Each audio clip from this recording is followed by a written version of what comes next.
လေးနှစ်ပြည့်ကုသိုလ်လေးနှစ်ပြည့်ရည်စူးလူဒါနာလေးဖြစ်ပါတယ်ဗျာကွယ်လွန်သူကိုစာဘုံမောင်အားရည်စူး၍လေးနှစ်ပြည့်လူဒန်းဒါနာလေးအားရွှေဘပြူစေဝီမှာလာရောက်ပြီးလူဒန်းကုသိုလ်ဒါနာပြုခြင်းဖြစ်ပါတယ်ဤကုသိုလ်ကောင်းမှုစေတနာဖျာရတော့ကြောင့်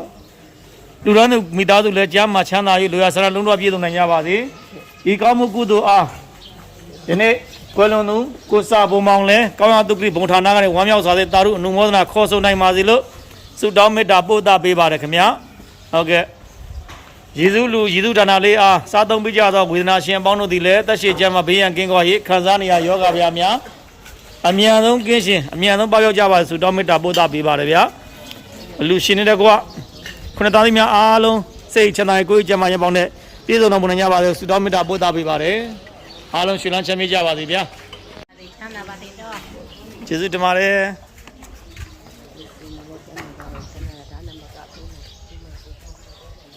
ဖြည်းဖြည်း